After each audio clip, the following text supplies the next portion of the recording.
Want to build a thriving business while making a much bigger impact in the world by becoming known as an influential voice in your industry? The choice versus just a choice with your ideal client? That's exactly what you're going to learn as I interview business experts, industry thought leaders, and entrepreneurs who are in the trenches making their mark so you can too. This is the award-winning podcast, The Ambitious Entrepreneur Show, and I'm your host, Anne-Marie Cross. Now, let me ask you a question. Do you hate being ambushed with unsolicited sales pitches?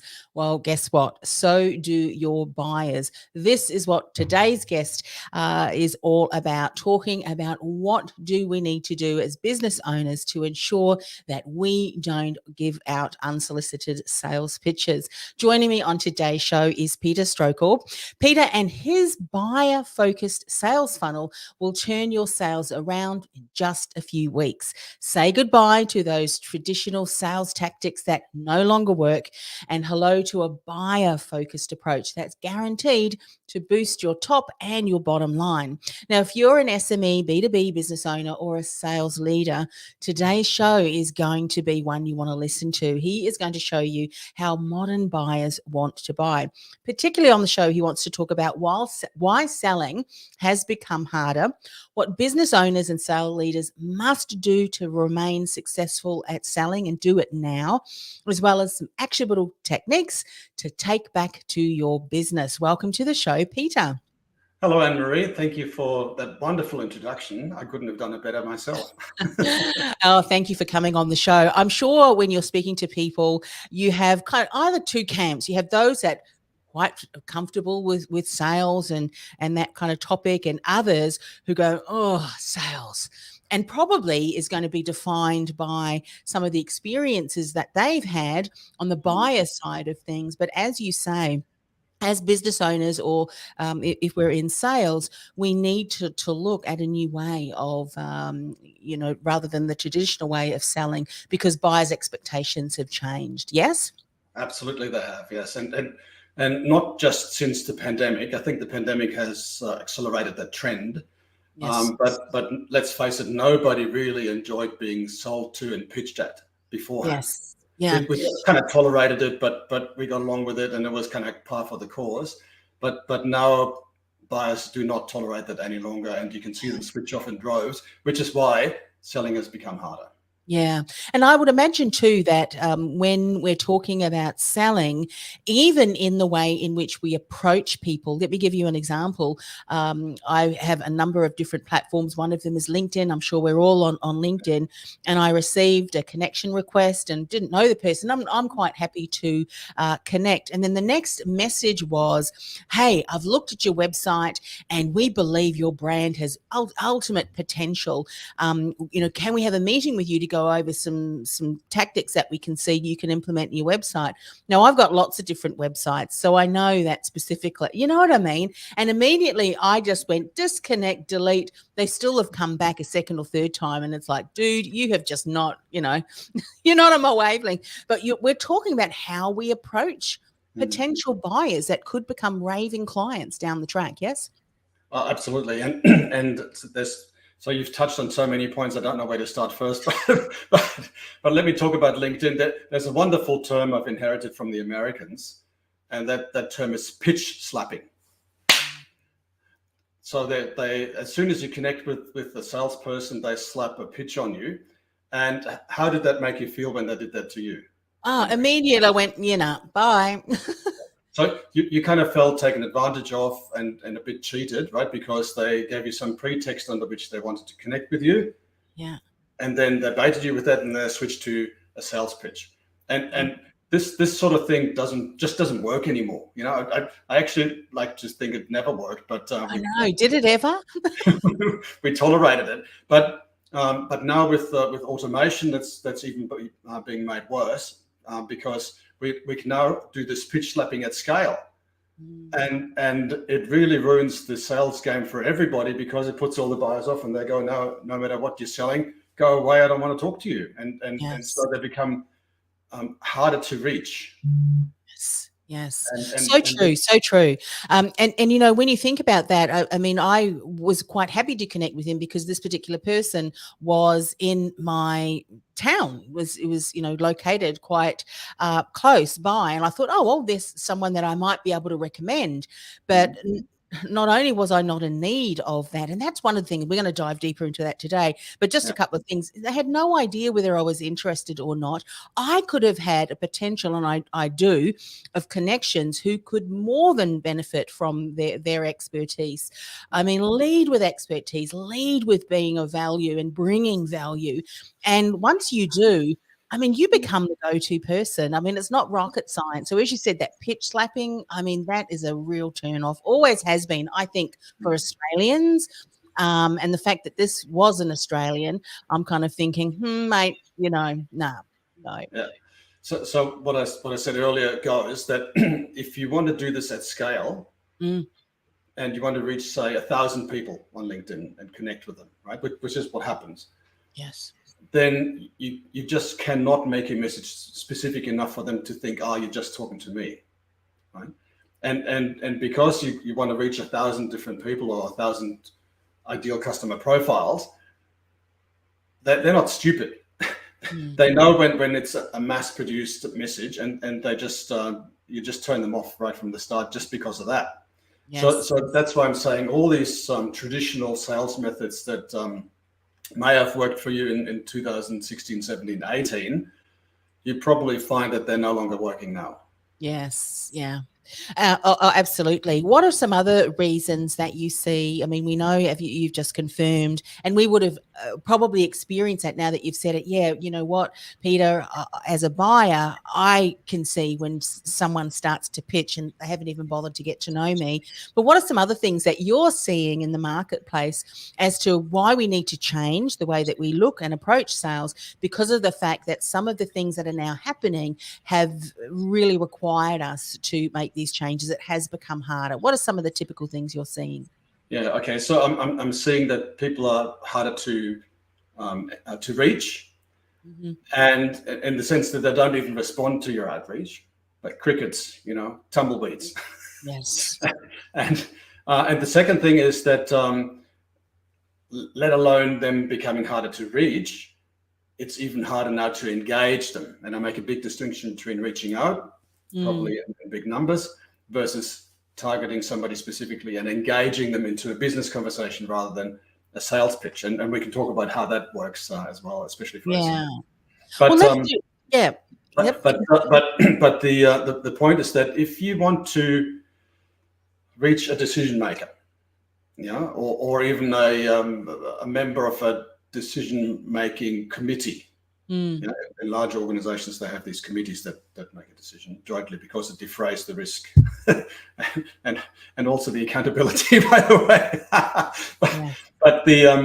But if you want to reach out to them, then you absolutely need to engage them at their level, in their language, about their industry and about their business. So the thing that we absolutely must stop doing is to talk about ourselves and how wonderful our products and services are. Right? Because nobody cares. Nobody cares. You know, people only start caring about what you do and what you have once they understand what it means to them. So it's the old WWIFM, what's in it for me? Yes. That needs to be brought out to the fore. But you got me on a roll now. Sorry, Anne-Marie. No, roll away. That's the whole purpose of this platform. So the other mistake that we make is that we try to impress the prospect with how important we are as an organization, and so inadvertently we talk about how large the organization is, how many outlets we have, how many clients we have, how important those clients are, household brands, while the prospect still thinks like, what's it got to do with me? So we need to change the way that we engage as well. So true. And I'm sure people are now thinking, Peter, okay, what are some of the things that we need to do? And I think that probably segues beautifully into what business owners and sales leaders must do now to remain successful at selling. And let me just ask you, when you're talking about selling, I'm sure that you're talking about the entire customer journey. When someone is just getting to know, like, and trust you, how you nurture them through that, how you engage, go from connecting to engagement, and then ultimately through the buyer's journey to then all have a conversation and then say, yes, I want to do business with you, Peter. Is that what you mean when you talk about selling across the kind of that pathway? Of course I do. And as you would know, I've written 2 books about how sales and marketing should be on the same team. Yes. And I still believe that they are different disciplines, but they should not be separated in organizations and in mind space. Because let me say to this before you dive in, Peter, because what you do before someone even gets into the sales meeting with you is going to impact the decision that they make ultimately. I mean, ultimately every step, but what you do prior to, hey, I've liked what you've been doing, Peter, I think we need to talk. All of those things leading up to that conversation is going to make a difference, isn't it? Yeah, so we must differentiate between inbound selling and outbound selling. Yes. And just for your listeners' benefit, inbound is when you make yourself visible online and in the right place at the right time to your ideal buyer and your ideal customer profile, so that they go, oh, I must talk to Anne-Marie because she's got something that I'm interested in. That's inbound, when they make the decision to reach out to you. Right? It's quite difficult to achieve, but it can be done, and there's certain methods that we can deploy. Outbound, on the other hand, means that we have a very clear idea of who our ideal customer profile is, like who's our ideal buyer, where do they hang out, how do we reach out to them, but not just reach out, how do we engage them into a business conversation, how do we draw them into a dialogue on their terms, and how do we keep them there, how do we fend off our competitors, how do we win the deal, how do we give the customer a good pre, during, and post-purchase experience, so that they not only come back for more business, but they also refer us to other contacts of theirs who may bring us more business then. So it is absolutely the entire journey, right from the top of the funnel to right down the bottom, and then back again. Yes, so true. Well, let's dive in. What are some of the things that you want to share with us? Where do you see businesses have the most difficulty? I mean, probably along the entire pathway, but if they don't get this right, I mean, if they're not getting the engagement right, the whole lot gets impacted, isn't it? So everybody, every single one of my clients, everybody I speak to, they say, we need more leads. Because let's face it, if you don't have a good pipeline of leads, you probably haven't got a lot of sales, and you might not achieve your sales targets. A smaller number of businesses I speak to say, we don't even have a sales process. We just sort of wing it from prospect to prospect. Yes. And I always say that if you haven't got a structured, proven, and scalable sales process from right at the top to the bottom of the funnel, then you're actually at a disadvantage.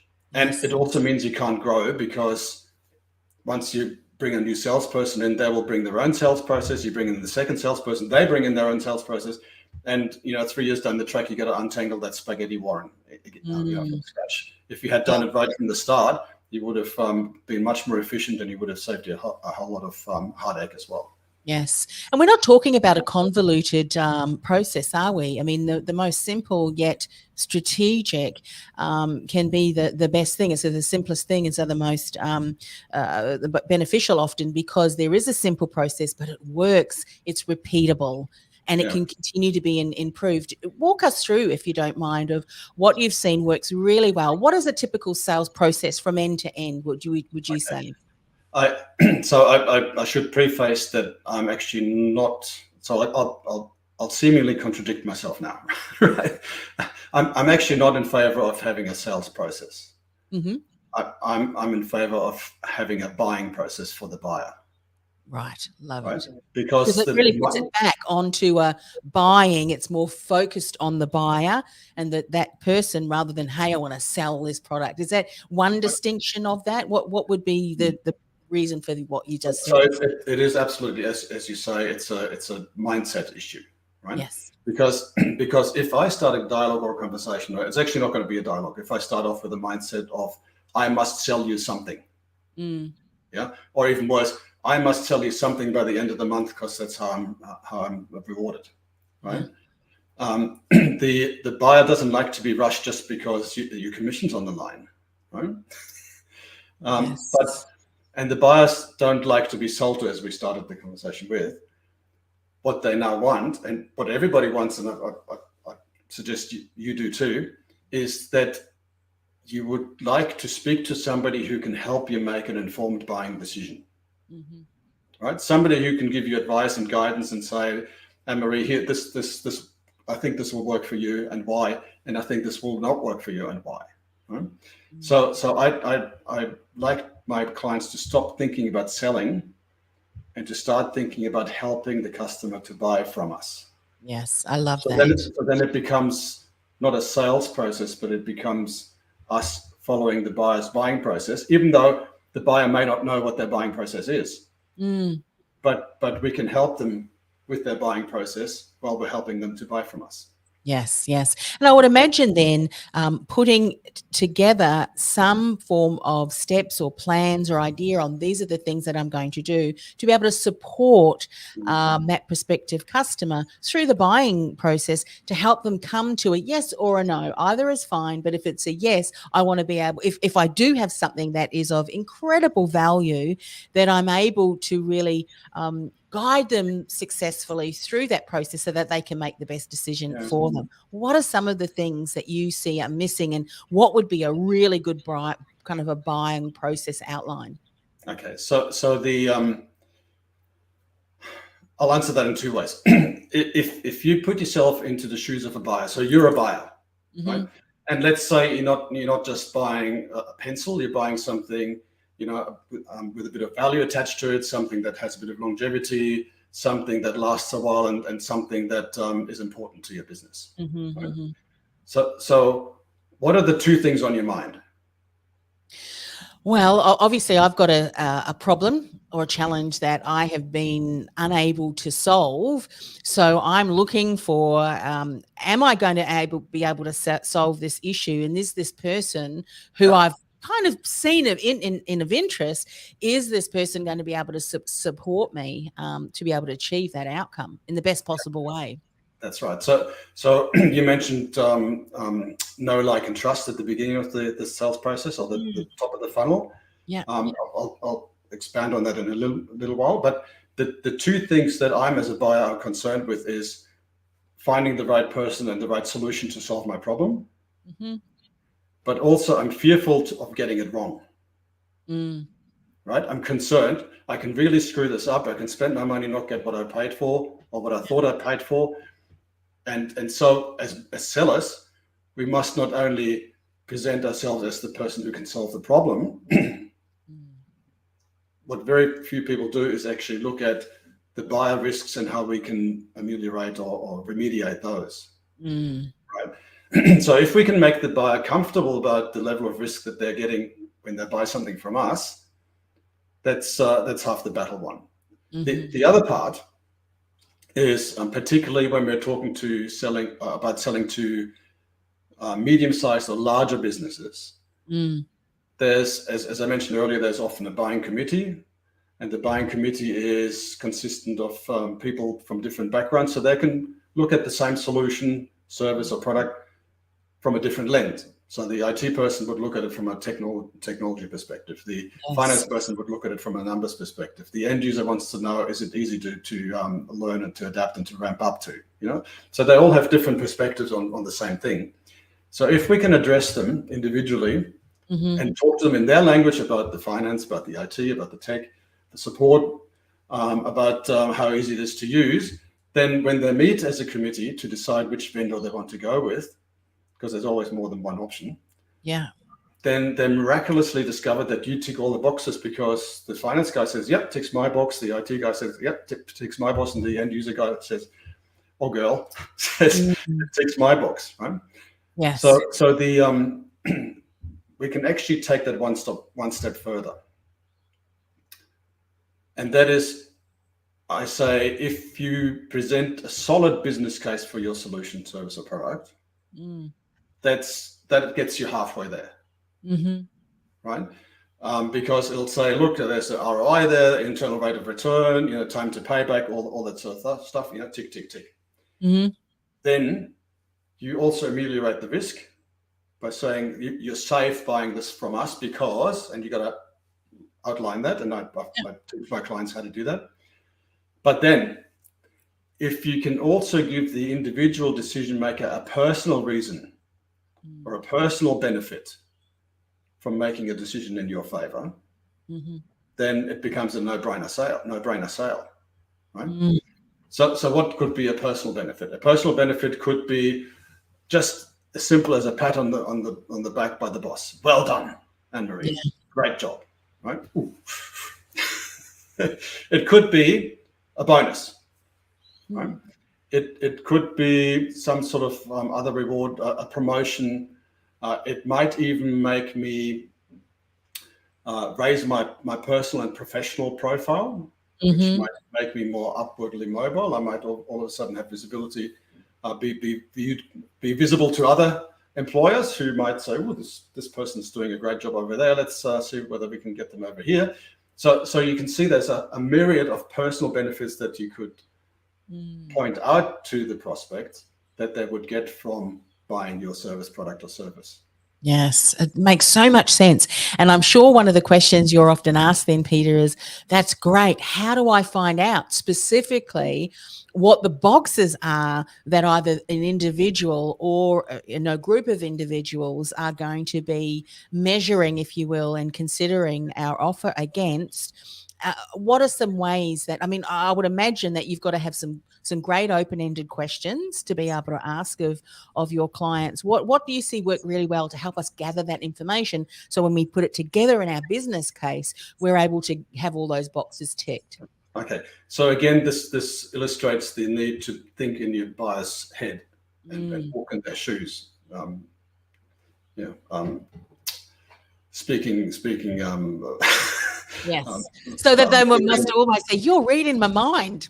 Yeah, that's exactly right. What we want. So the question that you could ask quite easily is, how are you going to be rewarded for this? Like, what's in it for you? Right? Just the opposite of that question would be, what would happen to you personally if it goes wrong? Don't even say that. And so you can have a conversation and you say, okay, well, if it goes wrong and you get into trouble, what would that mean for you personally? What would it mean to your reputation? What would, if your reputation goes down south, what would that mean? If all of a sudden, let's talk about SMEs, so business owners, if they then have to spend a whole bunch of time at the office to sort it out again, how happy is the family environment going to be? Yes. No more happy wife, happy life type thing. And so you can really, if you want to, you can really drill down on the pain that would ensue if this goes south. Yes. And then of course you talk about how you ameliorate the downside risk. Right? Yes. The other question is nicer. Imagine if this is a fantastic solution that ticks all the boxes. What would that mean to you? Well, I might, get a bonus and take my wife on a holiday. My partner, sorry, beg your pardon, on a holiday. And all of a sudden you get them to imagine what it would be like to have a successful purchase. Yeah. So don't just make it about the business case. The numbers and the logical objective stuff. The emotional element is just as important. Yeah. And I think combining them all into a conversation that you have is important, isn't it? Because there's going to be some people that need to have that business case, need to have some of those validating numbers, and to really, as you said, take that conversation to the next level by incorporating some of those things where people do, because people will often buy an emotion too. Some may not admit it, but they do. There is some underlying thing that impacts that emotion, whatever that might be, isn't it? Yeah, well, we're human beings, Anne-Marie, and we buy with our head and with our heart. Yeah. And sometimes, let's face it, we buy with our heart first and then try to justify it with our head. Think sports cars and handbags. Nice shoes. Exactly right. Well, I see a bit of jewelry or a nice handbag. I'm going to look good in that. I'm going to feel good wearing that. It was funny. I did some training once years ago with NLP, and we looked at people's buying systems, because I'm very visual first and then auditory. And what they did was they put a step in that. It will look really nice. Do I need it? And that was, and then putting that in there was, no, not really. It really helped me. Anyway, just on an offside. But these are all things that we need to be mindful of when we're speaking to people. By asking questions, we're able to gauge what is important for them. You talked earlier about having conversation around some of the objections that they may have, to ameliorate the buyer's remorse, if you will. Finding out, have you invested or have you tried to solve this problem before? What did you do?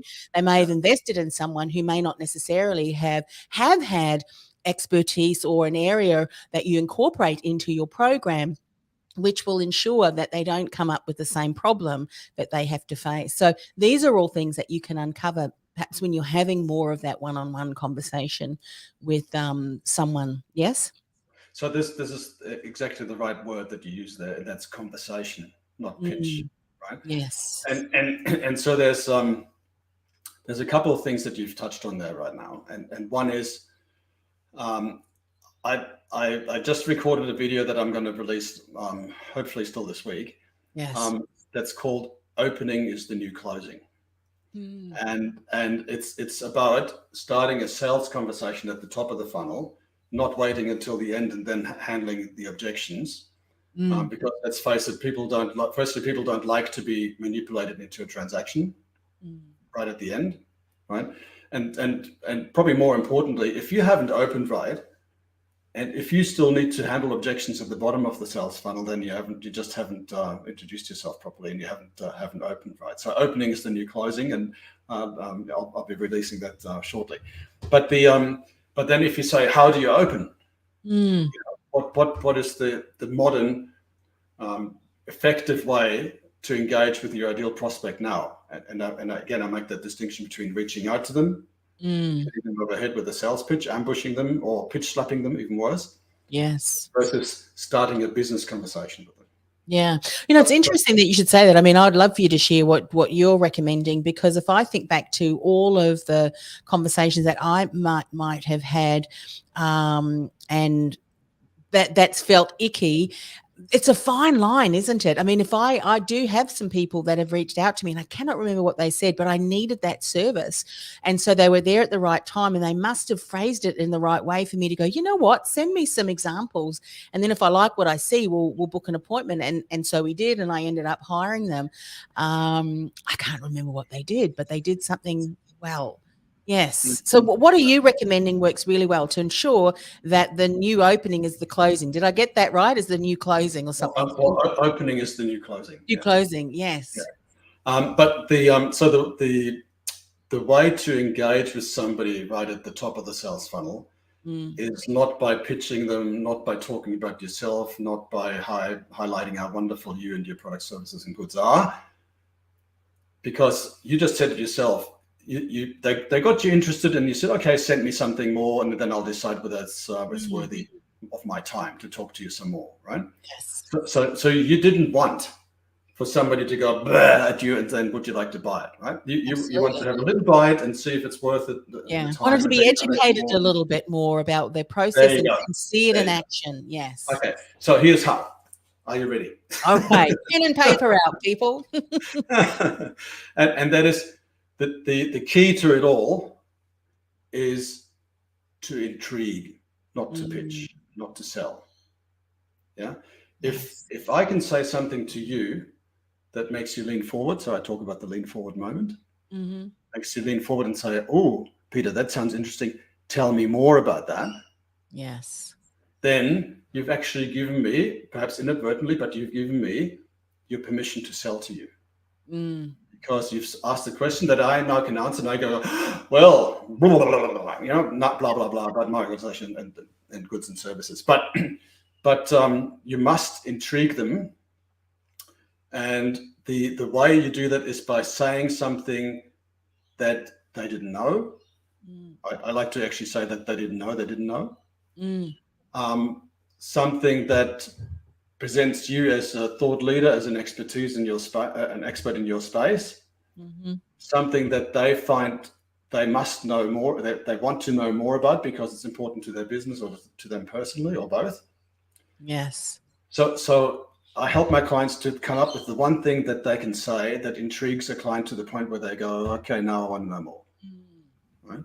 And I'll let you look behind the curtain a little bit as well. So there's only 3 ways that you can engage with a senior executive or a business owner Mm-hmm. to engage with them.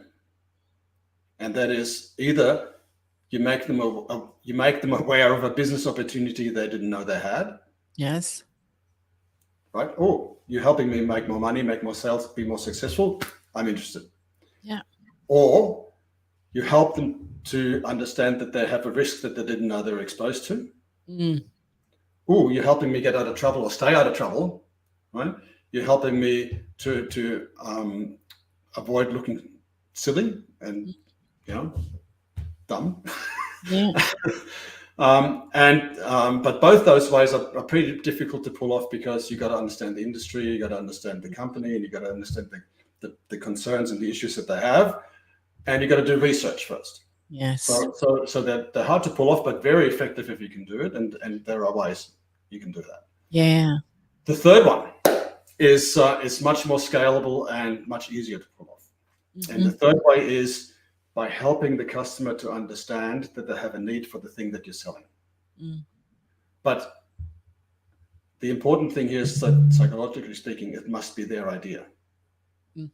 Right? They must discover that they actually have a need for what you're selling, not you telling them that they need it. Yeah. Again, engagement, not pitching. Mm. And you do that through thought leadership, through expertise, through intrigue, through getting them curious to want to know more.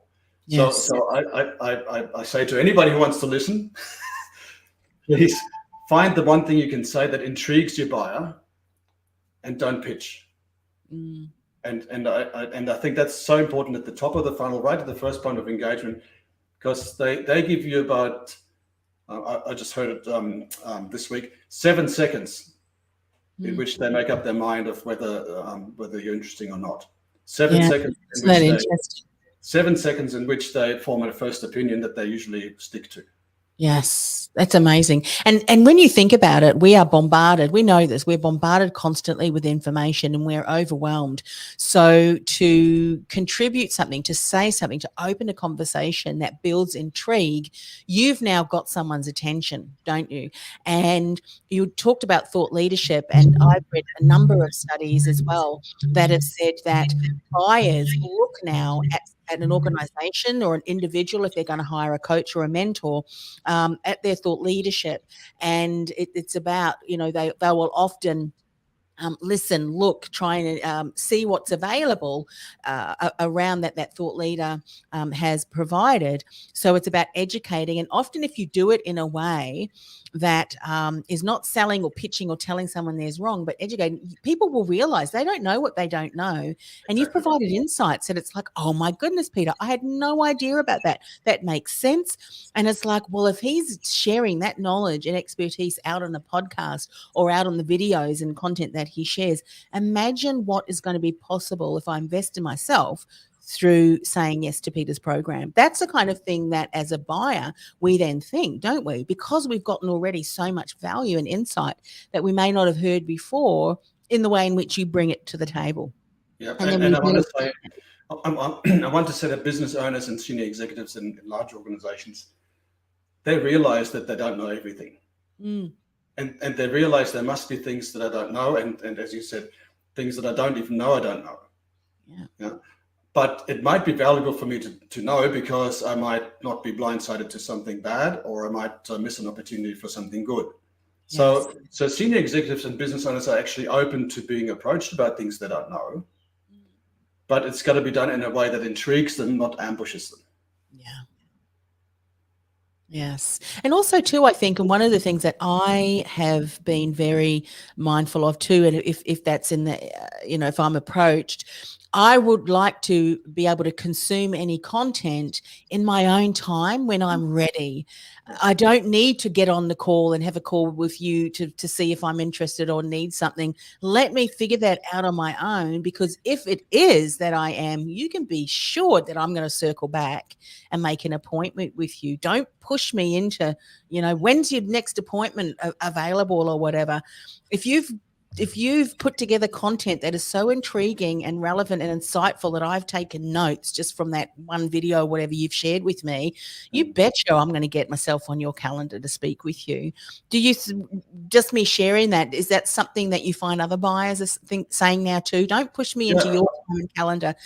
Let's do it in my time frame. I'll come back to the example that you gave us earlier about somebody that gave you a little bit, and then you said, okay, I'm interested now, send me something. Yeah. You didn't say, oh, I'm ready to jump on a call with you. You said, no, just send me something. I just want to double check that it is actually interesting.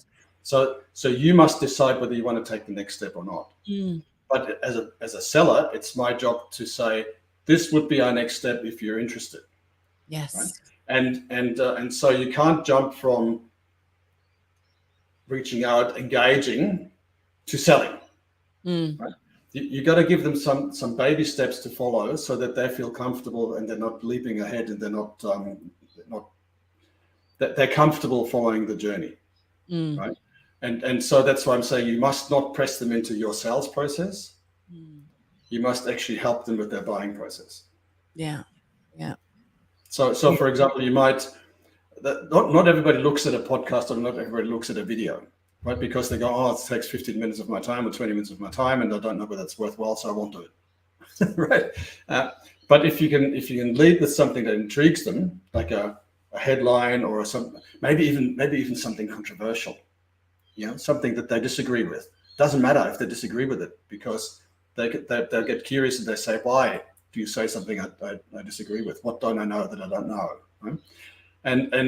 And even if they disagree with you and you have a call with them, or you're a meeting with them, at least you're having a dialogue, and you can say, well, I said that because, now the penny's dropped. I understand now, right? And again, you can play on your expertise, your thought leadership. So give them a snippet that intrigues them, then give them a bit more, because like you said, send me something. Yeah. Because I want to know whether it's really worth my while. I want to double check. And then you decide whether you want to jump on the call. So at every buying step, you must give them a little bait to go to the next step. Yeah. But you must not pressure them, and you must not try to short circuit the whole thing. Yeah, that's right. And there's going to be some people that have been struggling with a particular problem for a lot longer. Their buying time and their decision making is a lot shorter, and so you want to have in place the ability to be able to connect with someone and engage with them where they're at, isn't it, in business? And so I had an interesting experience just earlier today. So there's a prospect I've been talking to for a little while, and they have told me that they don't have a sales process or a buying process. They're kind of just sort of winging it right now. Yes. But they would like one. So I said, ideal, you buy one of my programs, and within a few weeks, we'll put that thing together specifically for you. So I call it co-creating your future sales success. So because we work together, it's not Peter telling Anne-Marie how to do their job. It's you know your business better than I do. So I'll support you and help you and advise you on how to do that well, right? But they had a board meeting last month, and in the board meeting they decided, we're just going to invest in a bit of lead gen right now, right? So here's the thought process that on their end. Shit, we haven't made any sales. What can we do to get a quick result? A quick result. I know we need some more leads. We don't know how to get leads, so we'll hire somebody else who might hopefully know how to do that and give us some leads. And then once we have more money, then we can backfill all the processes and procedures. Right? And I've seen it time and time again where they spend the money, the leads, if there are even leads coming out, the leads will fall not onto fertile ground because nobody knows how to follow them up, or they don't follow them up right, or there's no process there, right? Yeah. So I implore every business owner out there to put the horse before the cart. Yes. Have a sales process that's proven, that's functional, and that's scalable again, so that when you hire more salespeople, they can all fall into the same process and hit the ground running from day one. And you don't need to have untangle the labyrinth after the fact. Yeah, you're speaking to the choir, Peter. Get your fundamentals right first, and then add people to it. I work with coaches and consultants primarily. That's my passion. And so often, because I struggled many, many years ago when I started in the career industry as a career consultant, we need to write a book. We need to launch a podcast. We need to do all the marketing and generate leads. You haven't got your core business foundations in place. So when you do invest, if you want to invest time and money and energy in some marketing to generate leads, you've got a process, you've got the strategic groundwork and foundations laid to be that fertile ground, as you say, for those people who are your ideal clients to go through that nurturing buyers cycle. And it doesn't have to take long, like my programs, my sales funnel programs take you can buy a 10-week and a 15-week program. Yeah. And then you have the entire framework set up for you from top to bottom, and you've even got it implemented into your business. Yeah, right? that's right. And then you can hire more salespeople. Yeah, and then you can go out there and sell. Yeah. Right? But people try to shortcut the whole thing and go, oh no, I'm just going to get a bit of lead gen, and they get a bloody nose every time. Yeah, and you know what's interesting about that, and this is a lesson that I've learned myself and have heard others learn too. What happens in that instance? It's a lot of piecemeal, isn't it? It's a lot of throwing things on the fire or at the wall and hoping that it will stick. There's no continuity. There's no momentum that has been built, and you exhaust yourself. You exhaust your team because you haven't got this constant flow and the momentum, and that's because you haven't got the things in place that will naturally, nurture leads into inquiries into customers. Peter, we've just scratched the surface. I know. Share with people, how can they find out more about you? Where is the best place to connect? Website, LinkedIn, what's the best place? Look, you can't escape me. If you want to find me, you can find me. I'm on pretty much every social media platform you can imagine, but the easiest is probably just to go to peterstrohkorb.com. Have a look at maybe the blog, have a look at some of the free sales tools that are on there. And last but not least, get in touch and let's have a chat, because my chats will always be about your business, not about what I'm trying to sell you. And I'll help you to buy whether it makes sense, if it makes sense to you. Yes. And if it does not, then at least we've acknowledged that, and we know that it doesn't make sense for you. As a buyer, as we all are, we've all had buying experiences. When we are working with a vendor, a seller, whatever you want to call them, a service provider, a product person, when they do it so well, the whole experience is good, isn't it? When they do have a buyer process in place and do it so well, the entire experience feels good, and we feel really happy and confident in the decision making process, because we know that there's integrity there from the buyer but from the seller's point of view, so that when we say yes and we've decided it's a good choice, it is a good choice, and we're going to get the results that we wanted. Yeah. So I talk a lot about buyer experience. I don't find a lot of people talk about buyer experience. Because let's face it, if you're in the market for a CRM system, for example, right? Yeah. And it's something that you'll hopefully live with for many years to come. It's not cheap. It's a real commitment. Everybody is scared of getting it wrong. And there's a myriad of sellers trying to sell you their version of it. Yeah. That at the end what you don't want as a seller is for your buyer to go, thank goodness that's over. I never want to do that again. Yes. You want them to say, wow, that was really pleasant. This seller, this vendor helped me to make the right decision. We're really happy with our decision because we asked all the right questions. We got all the right advice. They helped us to quantify and mitigate the risks. Mm-hmm. And so we made a decision and we're happy with the decision. Hooray.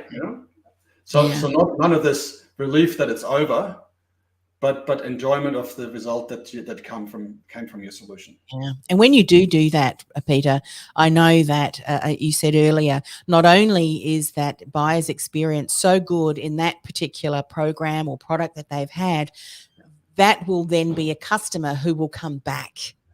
And what else? What's next? Is there any other product or what next to take what I'm doing now to the next level?